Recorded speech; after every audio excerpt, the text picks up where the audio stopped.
Presido Buhari go lose trust of Naija people if he fails to secure the nation. Reverend Father JohnBosco Ezehi, National Presido for the Nigerian Catholic Diocesan Priest Association, Very Reverend Father JohnBosco Ezehi don call for the federal government make dem sharply address the security matter for the country wey dey cause katakata for the unity and existence for the nation. He tok dis one for the funeral mass wey dem do for Reverend Father Christopher Osilama Odia wey kilikili tifitifi lamalama pipo kpai for Ikagbigbo Uzariwe, Edsako West Local Government Area for Immaculate Conception Seminary, Ivianokpodi Agenebode, Edsako East Local Government Area for Friday. As we commit to Mother Earth the remains of our beloved brother and colleague, late Father Christopher Odia, the last priest as of today murdered by kidnappers and bandits in Nigeria, whose body the church entombs at the priest cemetery at the Immaculate Conception Minor Seminary, Ivianokpodi Agenebode, Edo State, Nigeria, this 8th day of July 2022, I hereby present on behalf of the National Executives of Nigeria Catholic Diocesan Priest Association a statement to all diocesan priests in Nigeria on the recent attacks of bandits and kidnappers on our church. It is no longer news that more than ever before, our dear country Nigeria is now going through the worst kind of insecurity in history. And amongst the varied manifestations of this anomaly is the attack on the Catholic Church in Nigeria, with emphasis on her priests and lay faithful. We are aware of the pains in the hearts of our bishops, brother priests, families, parishioners, friends, and other well-wishers as regards the kidnappings and gruesome murdering of priests and lay faithful across the country. It is really sad that in the course of their normal pastoral activities, priests have become an endangered species. Attempts have been made at various levels to cry to the government whose duty it is to put the situation into checkmate. But as already observed by the Catholic Bishops' Conference of Nigeria, the CBCN, it is clear to the nation that the government has failed in its primary duty of protecting the lives of the Nigerian citizens. It is sad, dear brother priest, to sometimes hear or read from those who ought to know better very uncomplimentary remarks and statements that suggest that the church is quiet, that our bishops and other leaders are doing nothing about the situation. We must remember that the crisis affects the bishops them all. They are the fathers whose sons and daughters are being attacked, harassed, and sometimes gruesomely killed. Most of the priests, as we have one here today, attacked are in active ministry. And once taken out abruptly by a sudden attack, the situation begins a ripple effect and an unplanned and quite often turbulent movement in the bishops' arrangements. What is more, the bishops are in the same boat with the priests, for they are first and foremost priests themselves. So they are very concerned, and true to their duty, they have at various times expressed the highest of concerns. How can we forget, for instance, that thunderous action of our church fathers who in 2018, after two priests, Father Joseph Gore and Father Felix Tawalaha, and 17 of their parishioners were killed by suspected headsmen, led us all, priests and several thousands of parishioners, as well as concerned members of the Christian Association of Nigeria, CAN, across the country through the streets protesting the killings and demanding justice. We cannot forget in a hurry that well-articulated communique of the Catholic Bishops' Conference of Nigeria, titled, "When Will This Barbarism End?", in which the bishops condemned the increasing attacks by the suspected headsmen, whom they said had turned the country into a massive graveyard. And they moved bold to say the following: since the Nigerian president, who appointed the heads of the nation's security agencies, has refused to caution them even in the face of the chaos and barbarity into which the country has been plunged, we are left with no choice but to conclude that they are acting a script that he approves of. If the president cannot keep our country safe, then he automatically loses the trust of the citizens. He should no longer continue to preside over the killing fields and mass graveyard that our country has become. Repeated calls from us and many other Nigerians on the president to take very drastic and urgent steps to reverse this ugly tragedy that threatens the foundation of our collective existence and unity as a nation have fallen on deaf ears. It is clear to the nation that he has failed in his primary duty of protecting the lives of the Nigerian citizens. Whether this failure is due to inability to perform or lack of political will, it is time for him to choose the path of honor and consider stepping aside to save the nation from total collapse.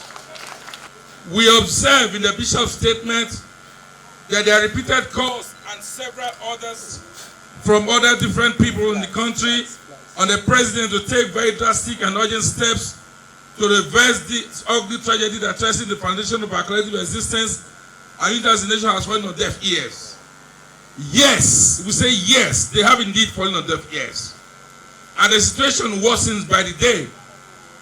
It is quite unfortunate that now priests are attacked and kidnapped even and around their rectories. Some killed, others beaten, maimed, and rough-handled. Within a space of 1 month, many cases are reported. Very recently, for instance, on the 25th of May 2022, Father Stephen Ojapa and Father Oliver Okpara, together with Mr. Hassan Hassan and Ms. Umi Hassan, were abducted by gunmen at midnight in the rectory at St. Patrick's Catholic Church, Gidan, Maikambo Kafo, local government of Katsina State. On the 25th of June 2022, Father Vitus Borogo was abducted and killed in his farm in Kaduna, while his brother C.Y. Borogo was kidnapped by his abductors. On the 26th of June 2022, Father Christopher Oldia from Auchi Diocese was kidnapped in the morning at about 6:30 a.m. in his rectory while coming out to go for Sunday Mass at St. Michael's Catholic Church, Ikabigo, Uzaroe, Edo State. On the 2nd of July 2022, last week Saturday, Fathers Peter Udo and Philemon Obo of St. Patrick's Catholic Church, Uromi, and St. Joseph Retreat Center, Oboha, respectively, of the Cathedrals of Uromi, were abducted on their way from Benin to Uromi, Edo State. On the 4th of July, this last Monday, Father Emmanuel Silas of the Diocese of Kapachan was abducted from the parish rectory at St. Charles Catholic Church, Zambia, in Kuru local government area of Kaduna State in the early hours of July 4, 2022. On the 6th, just 2 days ago, Father Peter Amodu of the Congregatus Sanctus Spiritus CSSP, working in the Diocese of Otukpo as parish priest of the Holy Ghost Parish, A.K. Onlengbeche, was kidnapped at about 5 p.m. along Otukpo Ugokolo Road, Benue State, while he was on his way to celebrate the Holy Mass at Okungaga Ugokolo. It is becoming alarming as it has become gradually moved from monthly occurrences to weekly and now a daily matter. There is indeed trouble in the land, and it requires some serious response and approach. It is in the light of these that we, the Executive of Nigerian Catholic Diocese Priest Association, CTPA, do humbly make the following submissions. Being ambassadors of Christ, we are priests, witnesses, Acts 1:8, and ambassadors for Christ, 2 Corinthians 5:20. We are neither terrorists nor war troop. We were called and sent to be ministers to all the nations, that is, Christian and non-Christian territories. Our ministerial journey consists in proclaiming the word of God and the celebration of the Holy Eucharist as a memorial of Christ and his mission on earth. This implies that we carry along with us the holy books and not weapons. Christ never encouraged us to raise arms against anybody, nor take up any action in vengeance. We do not take arms, and we will not take arms. Our duty is to lay before the altar of God the gratitude, cares, worries, and petitions of the faithful and ours. We are advocates of pro-life and peace. We were called and sent to preach the good news to the poor, give liberty to captives, free the oppressed, heal the brokenhearted, bind up the wounds and the like. We have been fulfilling this call, and we shall continue and never rest on our oars. Several of our brothers at various fora have advocated as a remedy for our troubled land and incessant kidnappings, nationwide protests on our streets against the government of the day and the perpetrators of the atrocious act. Dearly beloved brothers, the question to ask is this: to what extent would that be impactful? Of a truth, a protest as a statement or action expressing disapproval or objection could indeed be laudable. After all, we have it on record that on a few occasions our bishops have led protests on the streets. We must know and recognize here the fact that we priests do not truly have the authority and control that the bishops have over the people and us. Thus, and I say here expressly with emphasis, thus we emphasize that any act of protest must be authorized and prompted by the bishops. If therefore any of our diocesan chapters across Nigeria decides to go on street protest, that chapter must clear from the office of the bishop of the diocese. And as for a nationwide protest, it must be authorized by the Catholic Bishops' Conference of Nigeria. We must also be mindful of the possible adverse effects of street protests, including the possibility of hijackers that pave way for further uncontrolled violence, as well as ill actions of some opportunists, as we had in the case of NSAS, you remember. In fact, sometimes, if some care is not taken, lives could be lost in a protest that was originally planned to save lives. Besides, we ask too, have the government and bandits heeded the cries of the many protesters, including our bishops in the past? Would we not be misunderstood by the world? Is street protest the only solution? What else can we do as men of faith to bring the situation to a checkmate? After prayerful reflection and with due and proper consultations, we, the national executives, have resolved that the National Diocesan Catholic Association (NCDP) shall indeed make a protest, not to man, but to God. Acting governor for Edo State, Right Honourable Philip Shaibu, tok say e dey unfortunate say dem dey kilikili attack and kidnap priests for their house. E come promise the ogbonge people for Edo State say the government go protect the state. It's actually painful to be here this morning to join all of us Catholic to mourn our late Reverend Father. I particularly want to condole my friend, my brother, Robert Odia, the brother to our late father. I know what you will be feeling now, I know. For all of us that have our loved ones as priests, all of us condole with you. Particularly you, I know what you'll be feeling. I won't want to emphasize further, but I want to, through you, condole the family of our late priest. I want to agree with our father that government has failed in its responsibility. And I want to say that it is true that if this thing was nipped on the bud when the ugly situation started, we won't be where we are today. But like he said, we must turn to God to help us. Our land is troubled, and the only person that can solve this problem for us now is God. I can assure you that with all of us going on our knees to pray to God. God will help us to deal with the situation we find ourselves. For us Catholic, it's like the attack is on us. But I can tell you that God will not abandon us Catholic. And for us faithful, lay faithful, don't be discouraged. This is the test for our faith. This is the time we should stand strong and pray together to have this situation pass. My Lord Bishop, I want to, as government, condole with you and all Catholics, and our archdiocese in particular. As government, we are taking a lot of measures, working with the church, from our Security Council meeting to upscale. We want to just save our own state. We want to see how we can just hold our own state.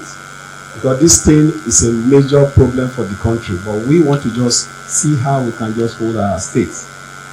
These new guys are in town, but I can tell you that with what we've done so far, by the grace of God, because it's not by power or might, but it's by the will and the grace of God. We pray that it will never have to bury our priest again in this situation. Bishop for Auchi Diocese, Most Reverend Gabriel Donia, beg government make them tackle matter of security sharply for the country and make the Catholic community use prayer for shield even when they attack them. Unless the Lord protect the city, the watchmen will keep watch in vain. Even in the face of this tribulation, what we can do, which for us is most important, is what we have been hearing. The priests will do what they know best, which we will tell them privately. The prayer they are going to say, how they are going to say it, whether in nakedness, for the days that Bishop is going to direct, we are going to embark upon it.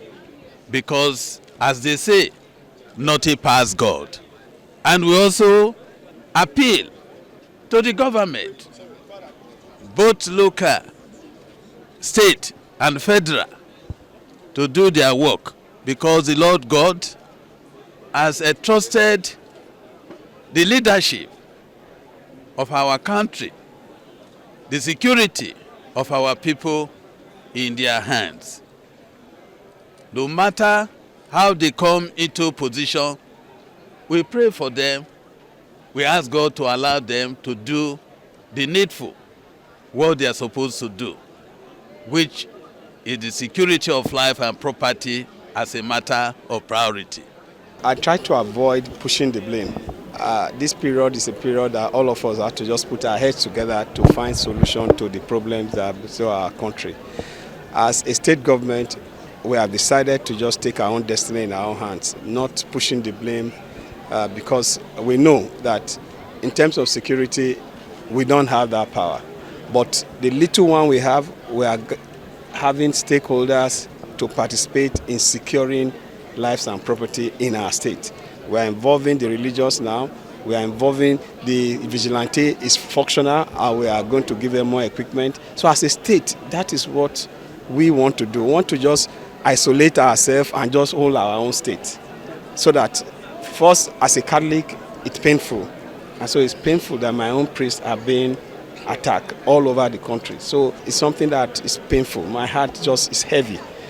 But nonetheless, like the Reverend Father said, I join to say and adopt what he has said. Boris Johnson does not have banditry in UK. There's no kidnapping in UK, but he resigned. Our lives have been threatened in Nigeria. And the number one major law that a president should make sure that he fulfill is security of life and property. So if Boris Johnson can resign because the people are saying he has failed, then that is why I'm supporting the Reverend Father. So for me, like I said, I've avoided pushing blame. But it is time for our president truly to do something.